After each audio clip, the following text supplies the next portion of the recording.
Dans cette vidéo, nous allons continuer la mise en place de notre système de gestion des options dans WordPress. Pour rappel, lors de la déclaration de notre option, nous avons mentionné le nom d'une fonction ici qui va être contenue dans ce fichier, ici. Et maintenant, nous allons remplir cette fonction avec du code pour construire la page qui va offrir un formulaire permettant de gérer notre option. Je vais effacer cette ligne témoin et je vais insérer une portion de code que j'ai préparée, que nous allons commenter ensemble, comme ceci. Auparavant, je vais fermer ici la balise PHP pour ne pas avoir d'ennui. Voici notre code. Je vais le compacter un petit peu pour qu'on puisse mieux le voir. Voici. Donc nous avons un formulaire pour l'instant qui est vide. Puisque j'ai connecté la librairie CSS Bootstrap dans notre code, donc j'utilise un conteneur Bootstrap, ici. Et ce conteneur est encadré par une balise div avec la classe wrap. Et cette classe wrap est spécifique à WordPress. Ensuite, nous avons un Jumbotron juste pour afficher un titre. Et après, nous attaquons le formulaire proprement dit. Donc c'est un formulaire classique, il est vide pour l'instant. Nous avons un bouton ici de validation. Et la chose importante maintenant va se situer ici, dans la balise forme à ce niveau-là. Nous devons orienter le résultat de ce formulaire vers le fichier admin.post.php. Ça, c'est imposé par WordPress. Et nous devons aussi passer par l'intermédiaire d'un champ input, donc qui va être ici de type hidden, donc on ne le verra pas, une variable qui s'appelle action. Donc c'est une variable post et qui aura une valeur que l'on va donner arbitrairement. Et cette valeur va servir à construire un hook spécifique personnalisé. Pour mieux comprendre comment ce hook personnalisé est construit, nous nous rendons sur la page de référence du codex concernant admin_post en tant qu'action. Et là, on nous explique donc que ce hook nous permet de créer des gestionnaires personnalisés pour nos paramètres de requête get ou post personnalisés. Et le schéma est le suivant, le hook va s'appeler admin_post_ et sera collé à lui le nom de notre paramètre, ici qui est matérialisé par $YourActions et qui correspond au contenu de la variable get ou post du paramètre action. De retour dans notre code, voici comment ceci va se matérialiser. Donc j'ai donné comme valeur à mon paramètre action ici lgmac_save_options et donc le hook que je vais devoir construire va s'appeler admin_post_ suivi de lgmac_save_option. Voilà, c'est comme ça que ça marche. Et à ce hook, donc je collerai une fonction ici. Et dans cette fonction, il y aura le code nécessaire à la sauvegarde de mes options. Donc nous allons mettre en place ceci en revenant dans le fichier function.php. Je vais me repositionner au niveau du chargement ici des styles et scripts dans l'administration. Et rappelez-vous que dans la vidéo précédente, j'avais fait une distinction entre cette action ici qui va représenter le chargement des scripts. Donc je lui avais collé un libellé action 1 pour le démarquer. Et ici maintenant, je vais, comme vous le devinez, insérer une autre action comme ceci que je vais appeler action 2. Et là, c'est notre fameux hook personnalisé. Donc vous le voyez ici, admin_post lgmac save options. Je vais lui associer une fonction qui s'appelle lgmac save option. Alors là, en l'occurrence, vous remarquez que le nom de la fonction est le même que le radical ajouté à notre hook personnalisé, mais on pourrait l'appeler autrement, hein, c'est un choix. Donc cette fonction, encore une fois, elle risque d'avoir une taille importante. Donc je l'ai mise dans un fichier qui s'appelle saveoptionspage.php, qui est situé dans un dossier includes. La même chose que notre fichier buildOptionPage. Et si je regarde le contenu actuel de cette fonction, il n'y a rien. Et en prévision de nos tests à venir, je vais mettre vardump de $post. Comme ça, on verra ce que la variable contient. Donc j'enregistre ça. Je reviens dans fonction.php. Donc je vérifie que je n'ai pas fait d'erreur. J'enregistre aussi. Et je peux revenir dans notre fonction lgmac build option page pour continuer la création de mon formulaire. Dans un premier temps et pour avancer plus progressivement, nous allons gérer uniquement le libellé. Nous verrons l'image plus tard. Donc je me positionne ici et je vais coller un fragment de code comme ceci. Il s'agit d'un élément de formulaire avec la classe FormGroup de Bootstrap. Alors encore une fois, je le répète, ce tutoriel n'est pas orienté sur le graphisme, donc je vous laisse éventuellement mettre votre propre code en ce qui concerne la présentation, et nous nous concentrons uniquement sur la logique de WordPress. Nous avons ici un champ input qui va contenir la valeur que nous allons donner au libellé. Ce champ a une valeur vide ici, mais si nous prenons la précaution au début de notre code de récupérer la valeur, si elle existe, de l'option comme ceci, en la stockant dans une variable comme ceci qui va s'appeler ici thème OPTS, nous avons la possibilité d'afficher cette valeur ici comme ceci. C'est une pratique classique en général pour afficher la valeur dans un champ de formulaire si elle existe déjà. Hein. Là, j'invente rien. Arrivé à ce stade, nous pouvons enregistrer notre formulaire et retourner sur le site pour voir ce qui se passe dans la page. Donc je vais recliquer ici pour réafficher la page. J'ai une petite erreur. Une erreur à la ligne 41 dans le fichier buildOptionPage.php. Alors là, on ne s'affole pas quand il y a une erreur. On revient dans le code. Et donc ligne 41, ah ben oui, j'ai oublié de rouvrir la balise PHP. Donc c'est normal. Je corrige l'erreur, j'enregistre, je reviens, je rafraîchis. Voilà, et nous avons donc notre formulaire. Alors ici, vous voyez une valeur parce que, en fait, avant de commencer la vidéo, j'ai fait des essais, bien sûr, de mon code, et j'avais procédé à l'enregistrement de valeurs. Donc là, il a retrouvé une valeur qui est stockée dans l'option, mais normalement, vous devriez, dans le déroulement logique de ce tutoriel, vous ne devriez rien voir. Bon, il se trouve que moi, j'ai fait des essais avant et que j'ai enregistré des valeurs, mais au moins, ça prouve une chose, c'est que ici, le fait d'avoir chargé mon option, elle existait, et elle s'est affichée ici.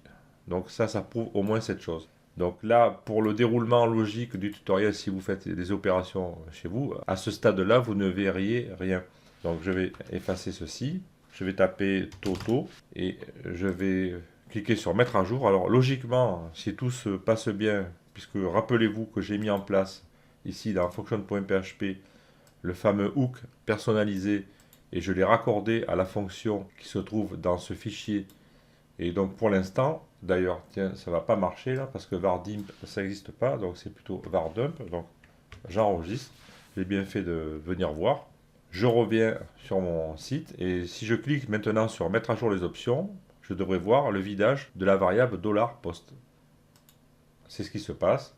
Donc au passage, on vérifie bien qu'on est dirigé sur le fichier adminpost.php. C'est bien ce que j'avais demandé ici. C'est normal. Et notre variable $post, donc elle contient le fameux paramètre action qui s'appelle donc comme ceci et qui nous a servi à créer le hook personnalisé. Et j'ai la première valeur de mon formulaire qui est donc la légende ici qui contient Toto. Donc pour l'instant ça marche. Donc au moment où l'on fait la sauvegarde du formulaire, il envoie bien les bonnes données. Et maintenant on va donc sauvegarder ces données dans la base de données. Alors pour ceux qui sont un peu curieux techniquement, je fais une parenthèse rapide. Je viens d'ouvrir le fichier admin-post.php qui se situe dans le dossier WP admin de notre installation WordPress pour vous montrer le fonctionnement rapidement. Donc là, bon, il y a plein de tests, etc. Et on voit qu'à un moment donné, on récupère le contenu de la variable $request_action dont fait partie le tableau $post. On fait divers tests, etc. Et à un moment donné, à la fin, quand on est dans les conditions requises, on crée ici doAction. Alors doAction, c'est le contrepoint de addAction, c'est-à-dire que c'est ici que va être inséré le code qui est proposé par la fonction associée à l'autre fonction addAction. Et on voit bien qu'ici, on a admin_post_ et à côté, on colle la valeur de notre paramètre action. Donc ça correspond bien à ce qu'on a mis dans le fichier function.php à ce niveau. Voilà, donc je ferme cette parenthèse technique, je ferme le fichier et on va continuer la mise en place de notre sauvegarde. Avant de créer le code destiné à gérer la sauvegarde de notre option, nous allons retourner dans le fichier buildOptionsPage.php afin de rajouter une ligne comme ceci avec une fonction concernant la sécurité de notre formulaire. Il s'agit de la fonction WP_Field à laquelle nous passons un paramètre arbitraire. Donc dans ce cas, je l'appelle LGMAC Option Verify. Et lors de la sauvegarde, on utilisera une fonction complémentaire qui va s'appeler check admin referrer, qui reprendra le même paramètre. Et ça, cela nous permettra d'assurer que la personne qui a envoyé le formulaire était une personne autorisée et non pas un pirate. Je sauvegarde mon fichier et je retourne dans le fichier saveOptionPage.php. Dans un premier temps, nous allons coller un fragment de code ici en remplacement de la var dump de l'ARPOST, comme ceci. Examinons ce code. Alors, dans un premier temps, nous vérifions que celui qui veut atteindre cette page est bien autorisé. Donc, nous reconnaissons ici la capacité Publish Pages que nous avions choisie pour savoir qui pouvait atteindre les options. Donc, si quelqu'un atteint cette page et qu'il n'a pas les droits suffisants, on va l'éjecter en lui disant « Vous n'êtes pas autorisé à effectuer cette opération ». Ensuite, on utilise la fonction check admin referrer en lui passant le paramètre que nous avions donné au préalable à la fonction WP nonceField ici. Donc ce paramètre doit être exactement le même. Et WordPress donc va savoir si la personne qui tente de valider le formulaire a les droits nécessaires. Et si c'est une personne qui est bien connectée sur le site WordPress. Donc il écartera en principe les pirates. Ensuite, nous récupérons ce que nous avons dans l'option LGMAC OPTS. Donc, au pire des cas, on aura un tableau vide, si c'est la première fois qu'on sauvegarde. Et dans un autre cas, on aura les valeurs actuelles. Une fois qu'on a créé une variable $OPTS comme ceci, on peut la mettre à jour. Donc, je vais coller ici cette commande. Donc, on va charger dans le tableau $OPTS au niveau de la clé légende 01 qui correspond à notre légende. Donc, je rappelle ici qu'on avait défini la clé légende 01 en tant que partie du tableau qui constitue les options, et on est bien d'accord. Donc ici, je vais donner à la valeur de cette clé dans le tableau, la valeur de mon paramètre qui est envoyé par le formulaire LGMAC légende 01, donc qui est, rappelez-vous, ici. C'est ce que nous avons saisi dans le formulaire. Et donc, je vais faire passer cette valeur au tableau en la nettoyant au préalable avec la fonction Sanitize TextField de WordPress. Ensuite, je vais mettre à jour la valeur de l'option dans la base de données en utilisant la variable $OPTS et une fonction de WordPress comme ceci. Donc, la fonction s'appelle UpdateOption. On lui passe comme paramètre le nom de l'option que l'on veut mettre à jour et comme deuxième paramètre la valeur que l'on veut donner à cette option. Donc, en l'occurrence, il s'agit de notre tableau $OPTS qui contient les valeurs fraîchement mises à jour, la ligne au-dessus. Ensuite, nous allons nous rediriger vers la page des options à l'aide de cette commande qui s'appelle WP Redirect, à laquelle nous passons l'adresse de la page. Et rappelez-vous, la page d'options était ici. Elle s'appelle admin.php avec un paramètre get page égale lgmac theme opts. Donc nous passons cette URL ici en paramètre.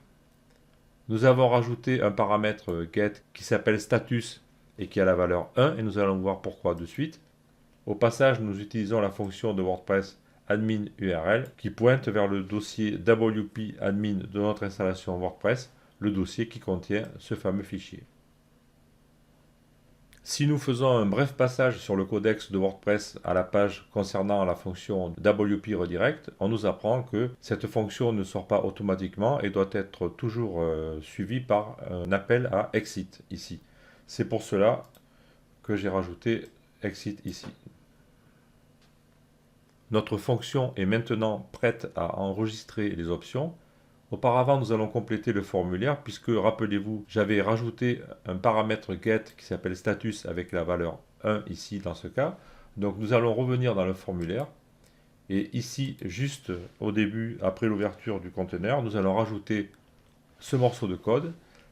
Nous testons si une variable de type getStatus existe et si cette variable a la valeur 1. Et dans ce cas, nous affichons un message de succès, mise à jour effectuée avec succès. Donc j'enregistre cette page. Je reviens dans le fichier saveOptionsPage.php.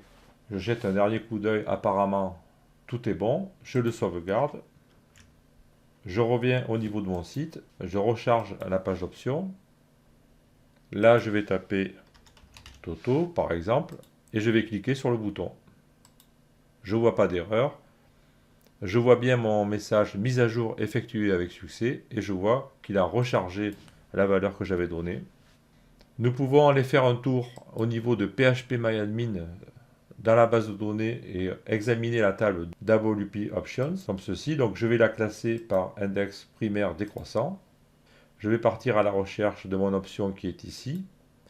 Je vais ouvrir. Et je vois bien que la valeur Toto est stockée.